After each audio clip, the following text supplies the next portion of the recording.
ఒక government లైబ్రేరియన్ను, government లైబ్రరీలో 30 సంవత్సరాలు పనిచేశాడు.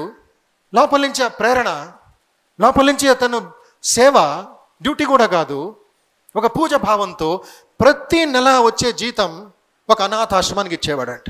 ఒక నెలంతా అనాథాశ్రమంలో బతికేవాడంట. అక్కడే పడుకునేవాడంట. ఒక చెప్పులు, హవాయి చెప్పులు, ఒక పంచ, ఒక షర్ట్ మాత్రమే అతనికి ఉండేది. He use to teach the అనాథ బిడ్డస్. ఇంకొక నెల జీతం వస్తే నవంబర్ నెలలో అది ఇంకొక ఆశ్రమానికి ఇచ్చి ఫుల్ మంత్ అక్కడ ఉండేవాడంట. అలాగ 30 సంవత్సరాలు చేశాడంటండి మహాత్ముడు. 30 years చేశాడు. ప్రతి నెల అతని సాక్రిఫైస్ ఇదే దేశానికి. రిటైర్ అయిపోయాడు, పెన్షన్ వచ్చింది. ఆ పెన్షన్ కూడా ఇంకొక 2 అనాథాశ్రమాలకి విరాళం ఇచ్చేశాడు. అక్కడే జీవిస్తున్నాడు. ఇప్పుడు అక్కడే తింటున్నాడు. అనాథ బిడ్డలకి మ్యాథమెటిక్స్ అని నేర్పిస్తున్నాడు. సైలెంట్గా ఈ పని జరుగుతూ ఉంటే సడన్గా ఒకరోజు ఉన్నట్టుండే అమెరికన్ గవర్నమెంట్ నుంచి ఒక ఆహ్వానం వచ్చింది.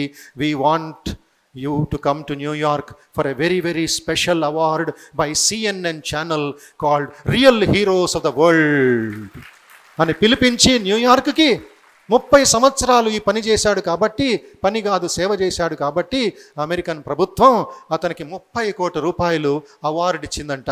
కళ్యాణ సుందరం గారు. అమెరికా వాళ్ళు చెప్పాలా మన దేశంలో గొప్పవాళ్ళు ఉన్నారని? ఇంకా నవ్వు వస్తుంది, నాకు బాధ కూడా కలుగుతుంది. ఇంకా బానిసత్వం అనండి. 70 సంవత్సరాలు మన దేశంలో ఇంత అద్భుతంగా ఉన్నారండి. ఇక్కడ లాస్ట్లో చూడండి ఏమిటో, sad India fails to honour him. Sad India fails to honor him. He even donated 30 crores award money. New York నుంచి మెడ్రాస్ దిగాడు, ఇంటికి వెళ్ళలేదు, SBIకి వెళ్ళాడు. 30 అనాథాశ్రమానికి 1 crore దానం చేశాడండి మహాత్ముడు. జై భారత్ మాతాకి జై. Real son of India.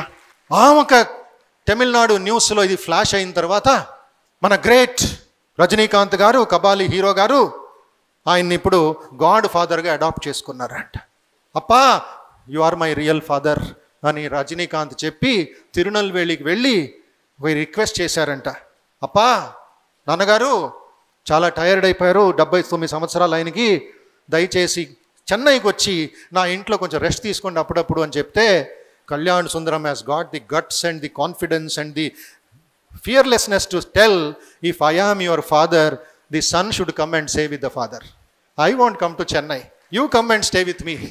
అదండి ధైర్యం అంటే, అదంటి సేవ అంటే, త్యాగం అంటే. అప్పుడు ఆయన మాటని మన్నించి ప్రతీ నెల రజనీకాంత్ తిరునల్వేలికి సైలెంట్గా చెప్పకుండా వెళ్ళి అక్కడ అనాథ బిడ్డలకి కొంచెం పాటలు మాటలు కొంచెం యాక్టింగ్ నేర్పించి మళ్ళీ మండే మార్నింగ్ సైలెంట్గా వచ్చేస్తాడంట.